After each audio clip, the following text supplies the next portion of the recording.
Salut salut! Bienvenue pour un nouvel update lecture. Je suis un petit peu désolée pour ma voix, en même temps je n'y peux pas grand chose. J'ai été un peu malade ces 2-3 derniers jours, on va dire. Du coup voilà, je suis plus vraiment malade, ça va, je suis en capacité de tourner des vidéos heureusement. Mais ma voix est un petit peu bizarre parce que c'est comme ça. Voilà.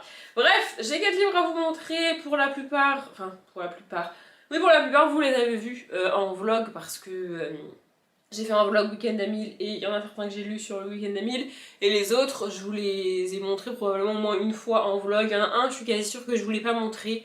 Mais écoutez, c'est pas très grave, on va commencer tout de suite parce que plus je tournerai rapidement cette vidéo et moins j'aurai une voix de merde, hein, on va dire ça comme ça, pardon pour la vulgarité. Bref, le premier c'est les grandes musiciennes, non, les grandes chanteuses et musiciennes vues par un ado de Sophie Adriensen, donc c'est dans la collection de chez Pulp Fiction. Donc je sais pas comment ça s'appelle cette collection, mais il y a plein de livres comme ça, il y a plein de biographies comme ça, c'est la collection un peu vue par une ado, ou vue par un ado, ou vue par des ados parfois, et c'est pas toujours écrit par les mêmes personnes, mais en gros, la construction c'est comme s'il y avait un ado, ici c'est un jeune garçon qui s'appelle Gaston, et qui doit avoir genre 13 ans, un truc comme ça, 13-14 ans, 12-13 ans, bon, par là, un truc comme ça, et qui décide d'animer une émission de radio, donc c'est la radio de leur collège, hein, c'est pas une radio nationale non plus, toutes les semaines dans l'émission il va parler de 2 ou 3 grandes musiciennes ou chanteuses et les présenter aux gens. Alors ici le format est un petit peu différent parce qu'il y a plusieurs personnes qui présentent. Dans la plupart des bouquins de cette collection c'est une personne connue. Il y a Louis XIV que je suis en train de lire là d'ailleurs à l'heure où je tourne cette vidéo. Je sais pas, il y en a plein d'autres, il doit y avoir Molière, il doit y avoir Shakespeare, enfin non Shakespeare je crois pas, mais bref, il y en a plusieurs des comme ça, je vous laisse aller voir si ça vous intéresse. Il y a vraiment plein de personnalités comme ça qui ont leur biographie décrite comme ça, et du coup, alors non seulement c'est un petit peu simplifié parce que c'est pour les enfants, c'est-à-dire qu'on n'a pas non plus tous les détails de toutes les batailles, notamment pour Louis XIV, etc. Mais on a quand même l'essentiel de leur vie à chaque fois, et puis c'est illustré, il y a parfois des espèces de mini BD mis en plein milieu, voilà, il y a des photos aussi d'archives comme ça, ici par exemple. Et puis c'est écrit de manière aérée. J'entends par là que c'est pas une vieille biographie poussiéreuse écrite toute petite en 1000 pages. Parce qu'on a tout dû lire, je pense, des trucs comme ça, c'est juste chiant à lire, en fait, t'as juste pas envie. Là, c'est fait de manière... j'ai perdu le mot, mais c'est fait de manière cool. Tu vois, peut-être que ça va me revenir, j'ai perdu le mot. Bref, en gros, manière attractive... Ah, ça me saoule d'avoir perdu le mot. Attendez. Ludique. Voilà, c'est ça le mot. C'est fait de manière ludique. Et en fait, quand tu lis, t'as envie de lire et t'as envie de continuer parce que c'est cool. En fait, c'est pas juste chiant à lire. Alors ici en plus on est sur un thème qui m'intéresse assez, savoir la musique, et puis les femmes, ça reste cool. On parle de vraiment beaucoup de femmes, on parle aussi bien de femmes entre guillemets du temps de l'opéra, où l'opéra était quasiment la seule musique disponible. On parle aussi des années 40, des années 50, des années 60, des années 70, on a pas mal, on a vraiment un bel éventail en termes de temps et des femmes et de la musique. Le seul truc que je reproche au bouquin, et je l'ai dit en vlog, c'est que ici on a globalement que le côté positif. Alors on a que les femmes qui ont réussi, on ne parle pas de toutes les femmes qui ont essayé et qui n'ont pas réussi, enfin ça c'est pas le but du bouquin, à la limite ok, mais on n'a pas tout le côté négatif de leur carrière, toutes les choses qu'elles ont dû affronter et subir parce qu'elles sont des femmes. Il y a bien 2-3 artistes pour lesquels on te précise que bon bah à partir du moment où elles ont eu des gosses, c'est devenu très compliqué pour leur carrière et pour elles, pour faire ce qu'elles voulaient en termes de musique, etc. Mais c'est passé de vraiment... c'est dit de manière assez légère, en mode ouais il s'est passé ça, mais en vrai c'est pas important, tu vois. Alors qu'en fait si, c'est important. Il y a plein d'années au cours desquelles pour la carrière d'une femme, déjà tu pouvais pas en avoir forcément, c'était extrêmement mal vu, et même si t'arrivais à en avoir une, à partir du moment où t'avais des gosses, ce qui était entre parenthèses le but de la vie d'une femme évidemment, ta carrière s'arrêtait puisque tes gosses devenaient ta vie en fait, en tant que femme. qui n'arrive jamais pour les hommes, vraiment. Et pire que tout, il y a même plusieurs décennies où c'était extrêmement mal vu qu'une femme ne s'arrête pas pour ses enfants et qu'un homme le fasse. C'est extrêmement mal vu, vraiment. Mais ça, c'est un peu passé sous silence, un peu en mode ouais, ça existait, mais t'inquiète, c'est pas grave et tout. Et ce qui m'a vraiment choquée, et je l'ai dit en vlog, c'est Britney Spears. On a Britney Spears dans ce bouquin-là, donc vous voyez, on a quand même des artistes assez récentes. On a aussi, bon, je vous donnerai la liste après si... Je vais lire si vous voulez, mais non, je vous donnerai la liste après quoi qu'il arrive. Bref, on a Britney, et alors Britney c'est une personne pour laquelle je connais quand même assez pas mal sa vie. Je l'ai dit plusieurs fois, je suis pas du genre à m'intéresser à la vie privée des gens, connus ou pas, je m'en fous de la vie privée des gens. Tu vois, genre vraiment un artiste que j'adore, pas pour le citer parce que c'est comme ça, tu vois, mon artiste préféré de tous les temps, et j'en ai parlé en blog aussi, c'est et ça reste Vianney, tu vois, mais je m'en fous de sa vie privée à Vianney. Il est marié, il a un gosse, il a pas de gosse, il est homo, il est hétéro, je m'en bats les couilles, pardon, vraiment je suis vulgaire, mais je m'en fous de la vie privée des gens. Moi ce que j'aime c'est ses musiques, voilà, c'est tout. Le reste, je m'en fiche, donc je m'intéresse pas particulièrement à leur vie, mais c'est vrai que Britney, tu peux difficilement passer à côté de ce qui s'est passé dans sa vie, alors j'ai pas le même âge que Britney, mais j'ai quand même grandi pas mal avec Britney et avec ses musiques, et avec tout ce qui va avec, en fait. Depuis qu'elle est connue, Britney, elle galère, en fait. Enfin, vraiment, en fait, tu mets un homme à la place de Britney, tu donnes au même âge et... avec toutes les mêmes tout pareil, mais en homme à la place de Britney, ça se passe pas du tout pareil. Il n'y a pas autant d'intrusion dans sa vie privée, il n'y a pas autant d'articles sur sa vie privée, sur ses coiffures, sur ses tenues, ça arrive pas pour les hommes, tout ça, et tout ça elle l'a subi, et tout ça il n'y a pas. En fait, il y a juste Britney a commencé chez Disney, elle est devenue hyper connue, puis elle a fait des albums et boum, ça a marché, et elle est mondialement connue. Et oui, tout ça c'est vrai, c'est l'une des plus grandes stars du monde aujourd'hui, il n'y a pas de souci.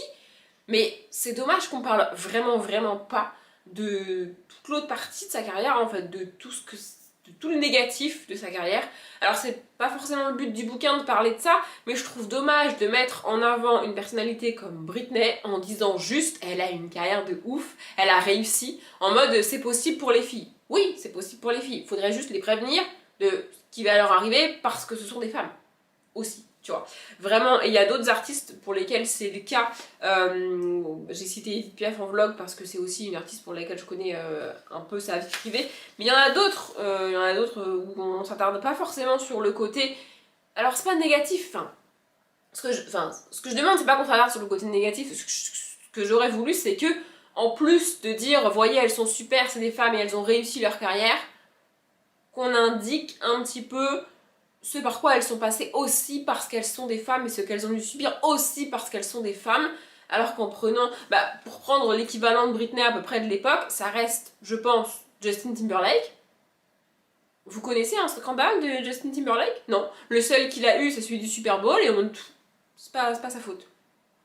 Pas sa faute. Pas sa faute.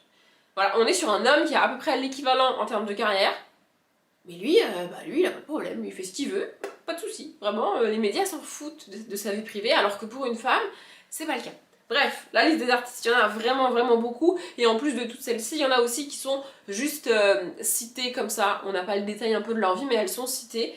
Je vous les lis parce qu'il y en a vraiment beaucoup. Tatiana Alvarez, Marianne Anderson, Martha Argerich, Joséphine Baker, Barbara, Annabelle Bennett, Beyoncé, Hildegard de Bingen, Björk, Nadia Boulanger, Antonia Bricot, Maria Callas, Rebecca Clark, Patti Klein, Dalida, Jacqueline Dupré, Ella Fitzgerald, Aretha Franklin, Lady Gaga, France Gall, Billie Holiday, Whitney Houston, Elizabeth Jacquet de la Guerre, Katchum, Maria Makela, Lata Mangeshkar, désolée pour les noms vraiment, Muriel Masinovic, Fanny Mendelssohn, Miss Tinguette, Marilyn Monroe, Erika Morini, Maria Anna Mozart, Ginette Neveu, Odetta, Dolly Parton, Edith Piaf, Maud Powell, Gertrude Marinet, Latavia Robertson, Amelia Rodriguez, Cécile de Rome, Diana Ross, Kelly Rowland, Véronique Sanson, Clara Schumann, Peggy Seeger, Nina Simone, Bessie Smith, Britney Spears, Donna Summer, Germaine Taillefer, Pauline Viardot, Camilla Wicks, Michelle Williams et Amy Winehouse. Voilà, il y a vraiment beaucoup de noms, donc évidemment qu'on ne peut pas s'attarder sur le moindre détail de leur carrière. À mon sens aussi, Britney aurait peut-être mérité son temps à elle toute seule, mais c'est pas la question. En fait, Oui, tu peux pas t'attarder sur beaucoup de détails, mais t'es pas obligé de t'attarder seulement sur le positif. Et avec tous les noms que je vous ai cités, vous vous rendez bien compte, il y a des noms de plusieurs nationalités, de plusieurs époques. Il y a des noms, je suis sûre que vous avez reconnus et que vous connaissez, hein. Il y a Beyoncé, Amy Winehouse, enfin je suis sûre que tout le monde les connaît. Et puis il y en a des beaucoup moins connus, mais c'était aussi hyper cool. En fait, ils ont mis en avant des stars de leur époque qui sont pas venues jusqu'à nous. C'est-à-dire que Edith Piaf, par exemple, c'est une artiste que j'adore, ça reste une star d'une autre époque, ça reste une star des années peut-être 50, 60 par là, ce qui fait que quand nous on est nés, pour la plupart des gens qui regardent en tout cas, bah Edith Piaf elle était pas du tout au sommet de sa gloire, enfin je veux dire c'était fini, tu vois, c'était fini, tu vois, elle était morte et il y avait plus de Edith Piaf, mais elle a quand même traversé les années et moi je la connais et moi je l'adore et c'est des musiques qu'on entend encore aujourd'hui, alors qu'il y a d'autres artistes des mêmes époques qu'on n'entend plus du tout.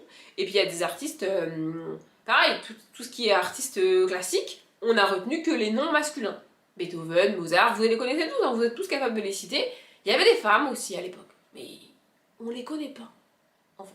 On les connaît pas parce qu'on n'a pas été les rechercher, parce qu'on n'a pas continué à les écouter, parce qu'on n'a pas continué à les mettre en avant, parce que entre leur époque et notre époque, on est passé par des époques où non mais les femmes font de la merde, laisse tomber, on s'en fiche. Et vous voyez, on a mis tout ça de côté, alors qu'en fait c'est pas vrai, il y a plein de femmes dans l'histoire qui ont fait plein de choses géniales à chaque époque, et c'était cool de les remettre en avant ici. C'est juste que du coup on n'a pas non plus leurs difficultés à elles, mais bon. En tout cas j'ai quand même bien aimé. Ensuite j'ai commencé Arthur Séverin, le tome 1 des pouvoirs bien encombrants de Julien Artigue. Lui, je suis sûre de l'avoir cité en vlog, je suis pas sûre de vous l'avoir montré. Mais je l'ai commencé, puis j'ai lu 27 pages, j'ai lu 2 chapitres. Je n'y arrive pas avec cette collection de chez Gulfstream. Vraiment, la collection pour les plus petits, j'adore, d'ailleurs je vous en parlerai dans le prochain update que moi je vais tourner juste après.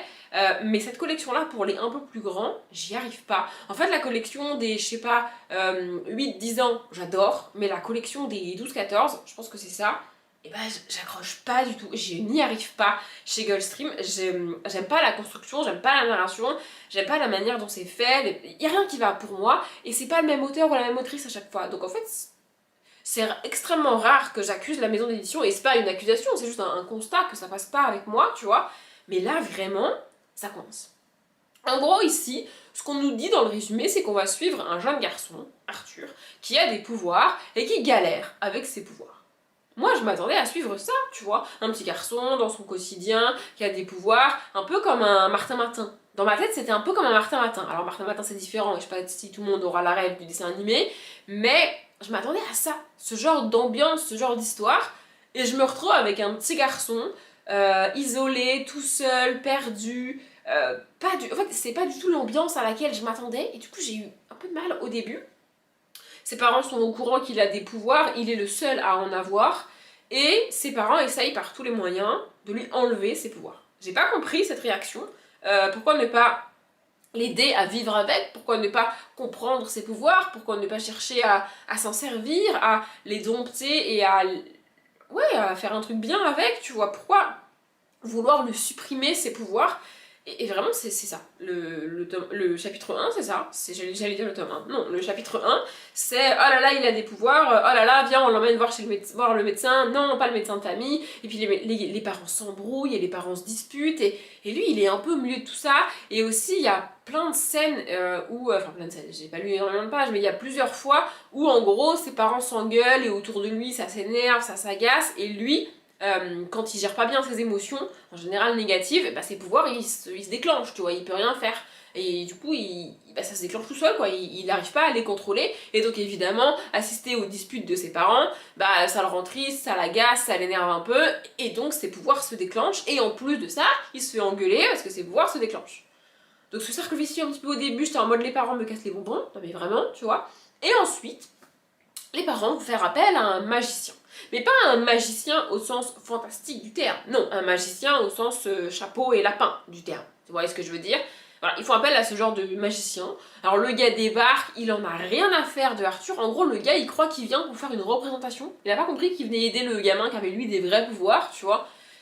Et vraiment, je sais pas, j'ai pas aimé l'ambiance. En fait, pour moi, c'est exactement la même ambiance que dans les autres Gulfstream que j'ai essayé de lire. Et ça marche pas. Genre la ville squelette et je sais plus ce que j'avais tenté aussi. C'est la même ambiance. Vraiment, il n'y a pas de souci, c'est la même chose. Enfin, c'est quasiment la même chose. Et à moi, ça me convient pas, ça me plaît pas, ça va pas. J'arrive pas à rentrer dans ces univers-là. À chaque fois, j'y trouve pas ce que je veux. C'est pas ce que j'aime en jeunesse. Donc, je pense que je vais arrêter cette tranche d'âge-là chez Gulfstream parce que ça sert à rien de m'acharner en fait. C'est à chaque fois, je commence pour me rendre compte que bah moi je trouve ça nul en fait, vous voyez, donc voilà. Ensuite sur le week-end à 1000, du coup, donc le premier week-end à 1000 que j'ai fait au mois de février, j'ai lu Rituel de déesse de Ronnie J. Je l'avais vu dans le calendrier de l'Avent, je vous l'ai montré, je vous l'ai expliqué 1000 fois. En gros là-dedans on a plusieurs déesses, pas mal de déesses d'ailleurs, de plusieurs mythologies différentes. Ce qui est cool, c'est qu'on a des déesses pas très connues, genre on en a une ou deux qui est connue, peut-être qu'il y a la liste et je vous la lirai, mais on n'a pas que les plus connues. Vous voyez, on a aussi des déesses pas connues du tout, des déesses de la mythologie nordique, de la mythologie africaine, de la mythologie égyptienne, de la mythologie grecque et de la mythologie romaine évidemment, mais des déesses pas vraiment connues et j'ai trouvé ça cool. Donc à chaque fois on a le détail de un petit peu du mythe de la déesse, donc là c'est la déesse des enfers du déesse nordique des enfers, voilà, et ensuite on a une page avec des rituels à mettre en place pour invoquer les déesses et pour que les déesses t'aident dans certains domaines. Moi j'y crois pas à toutes ces histoires de rituels, mais pourquoi pas, je veux dire why not. Et ce que j'ai aimé aussi, c'est qu'on a des citations, parfois j'en ai lu une dans le vlog du week-end à 1000 que j'ai, en fait, qui a résonné en moi, ouais, vraiment, que j'ai beaucoup aimé. Il y en a des beaucoup plus courtes que celles que j'ai lues. Il y a par exemple une déesse là qui est mise, enfin une déesse, non pas du tout, une citation là qui est mise avec Bastet, donc déesse égyptienne de la fertilité et de la protection. Et donc la citation c'est « Rien n'est aussi fort que la douceur, rien n'est aussi doux que la force véritable ». Voilà, il y en a des très courtes, il y en a des... Mais j'ai bien aimé d'avoir ces citations en plus, je sais pas, je trouve que ça rajoute vraiment un truc, c'est pas juste là pour être là, c'est vraiment cool. Et franchement j'ai bien aimé avoir ces... Bah, ce que j'ai préféré c'est lire sur les déesses que je connaissais pas, ou très très peu. Parce que Athéna, Aphrodite, tout ça, c'est bon en fait. Enfin, à un moment donné, on les a déjà vus, on les connaît par cœur, tu vois, enfin, en tout cas moi. Et les autres, pas vraiment. Du coup c'était vraiment chouette d'avoir tout ça. Et ça m'a permis de voir des liens. En fait, ça m'a permis, dans des livres que j'ai déjà lus, de voir que les auteurs et les autrices avaient fait des références à certaines mythologies et certaines déesses que j'avais pas vues au moment de la lecture parce que je les connaissais pas au moment de la lecture. Je l'ai dit en vlog, mais j'ai vraiment trouvé ça très chouette. Pour tout vous dire, c'est un livre que je comptais lire vite fait, je m'attendais à rien et je m'étais dit vas-y je le lis comme ça c'est fait et puis après je le donnerai à quelqu'un. Mais en fait non, je vais le garder dans ma bibliothèque parce qu'en vrai j'ai vraiment beaucoup aimé. Je suis très contente de l'avoir reçu parce que c'est un livre que j'aurais jamais acheté. Et je suis vraiment contente de l'avoir. Il n'y a pas la liste des déesses, c'est un peu dommage. Je ne peux pas vous la donner, enfin il faudrait que je fasse défiler les pages, c'est pas pratique. Ah si, elles sont là. Donc, on a Astarté, Athéna, Bastet, Chalchiuhtouqiu, je suis désolée, j'y arrive pas. Diane, Epona, Erzuli, Frigg, Gaïa, Hathor, El, Hera, Istar, Isis, Kuan Yin, Lakshmi, Mat, Nut, Papa, Parvati, Prospérine, Sedna, Tara, Vénus et Xochiquetzal. Et c'est bizarre parce que je me rends compte seulement maintenant qu'elles sont mises dans l'ordre alphabétique. J'avais pas fait gaffe en lisant, en faisant défiler les pages, mais là en les lisant les unes de la suite des autres, elles sont dans l'ordre alphabétique. Voilà. Après je sais pas vraiment comment les déesses ont été choisies, pourquoi celle-ci et pas d'autres, parce qu'il y en a plein d'autres dans les mythologies. Mais franchement, ouais, je suis très contente d'avoir lu ce bouquin. Et puis alors pour le printemps, si vous cherchez un truc en rapport avec le printemps, je sais pas, avec des fleurs pour un challenge ou quoi, bah voilà, il y a plein de fleurs sur le bouquin. Voilà, franchement je ne m'attendais à rien, et bah j'ai adoré. Voilà. Et on va finir avec un échec, disons-le. Donc Sherlock Lupin et moi, le tome 15, le mystère de l'homme au chapeau, de Irène M. Adler. En fait, c'est pas Irène M. Adler qui a vraiment écrit ces livres. Pour une fois, je vais vous donner le nom des auteurs. Il faut juste que je les retrouve. Texte de Alessandro Gatti et Lucia Vaxarino. Les premiers sont écrits par un autre homme avec Alessandro... Comment il s'appelle, j'ai dit, je sais plus. Alessandro Gatti, voilà. Au début c'est Alessandro Gatti et quelqu'un d'autre, et là c'est Alessandro Gatti et Lucia Veracino, un truc comme ça. C'est ça, Vaxarino, oh je l'ai dit presque. Bref, dans cette saga, Au début, on suit Sherlock, donc Sherlock Holmes, Arsène Lupin et Irène Adler qui ont 11-12 ans. Dans le tome 1, ils se rencontrent, il me semble, à Saint-Malo en France, donc, et ils vont enquêter à Saint-Malo parce qu'il y a une histoire de mort ou de disparition, je ne sais plus. Les trois enfants se connaissent pas, ils se rencontrent là-bas, ils deviennent amis et ils vont mener des enquêtes. Et dans chaque tome, ils vont mener des enquêtes différentes comme ça et on les voit grandir sur fond de guerre prussienne, on est fin des années 1800. Et voilà, ils se baladent un petit peu, donc Saint-Malo, Paris, la campagne parisienne, Londres, la campagne londonienne, ça dépend, dans chaque tome ils sont pas forcément au même endroit, mais ils sont toujours ensemble tous les trois, et on les suit, et franchement j'ai bien aimé, et j'ai l'impression que ils sont allés trop loin, ils auraient dû arrêter la saga bien avant, c'est un peu comme s'ils s'étaient laissés emporter en mode ah vas-y ça marche trop bien, on continue, on continue, on continue, on continue, on n'a plus d'idées, on sait plus quoi faire, mais vas-y c'est pas grave, on continue, on continue, on continue, on continue, on continue. Il faut savoir s'arrêter à un moment donné.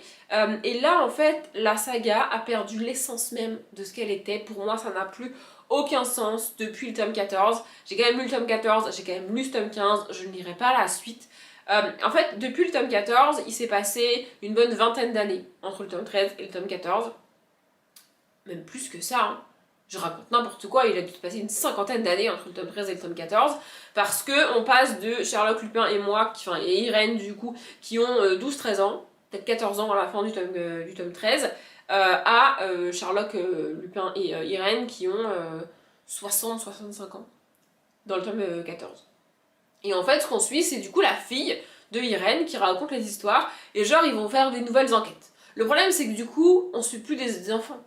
On suit des adultes qui font des enquêtes et bah, c'est beaucoup moins fun d'avoir des adultes d'une soixantaine d'années qui réfléchissent, qui mènent des enquêtes et qui résolvent des enquêtes à la place de la police. Ce qui est cool, c'est d'avoir des gamins de 12 ans capables de résoudre une enquête à la place de la police, tu vois. Là, c'est plus le cas. En plus, on est sur fond de guerre également, ou plus la guerre de Prusse, évidemment, vous vous en doutez, mais la Première Guerre mondiale, il me semble, avec toutes ces histoires de familles russes, etc., etc. Vraiment pour moi la saga a perdu tout son intérêt, ça n'a plus aucun sens.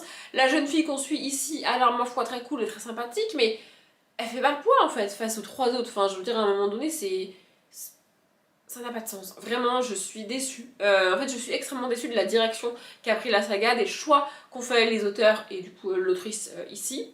Et ouais enfin vraiment j'ai perdu l'intérêt à lire la saga. Parce que les personnages principaux ne sont plus des enfants. Moi, ce qui m'intéressait, c'était de suivre le petit Sherlock Holmes, le petit Arsène Lupin, etc. Et là, en plus, ils sont vieux, ils sont un peu ronflons, etc. Alors, c'est censé être attachant, tu vois, qu'ils soient un petit peu ronflons, qu'ils s'engueulent, etc. Mais c'est attachant quand ils sont des enfants. Quand ils sont des adultes, pour moi, c'est pas attachant du tout, en fait. Et ouais, vraiment, je suis très déçue. Je suis très très déçue. Mais voilà, je vais arrêter la saga ici. Je continuerai pas parce que c'est dommage. Mon conseil, ce serait allez jusqu'au tome 12-13 et arrêtez.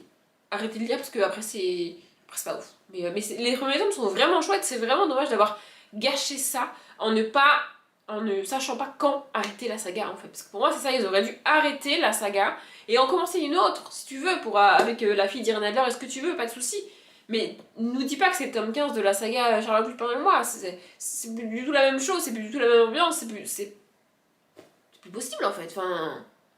Aucune autre saga c'était le cas où d'un tome à l'autre tu te bouffes 50 ans dans la gueule et on te dit c'est de la même saga. Bah non, c'est plus du tout la même chose. Oui je suis un peu énervée contre les auteurs et contre la saga mais écoutez c'est comme ça. Bon bah c'est sur ce petit coup de gueule que va se terminer cette update, j'espère qu'il vous a plu, si vous l'avez regardé jusqu'au bout, merci, comme d'habitude je vous souhaite une bonne journée, un bon après-midi, un bon appétit ou une bonne nuit et je vous dis à bientôt.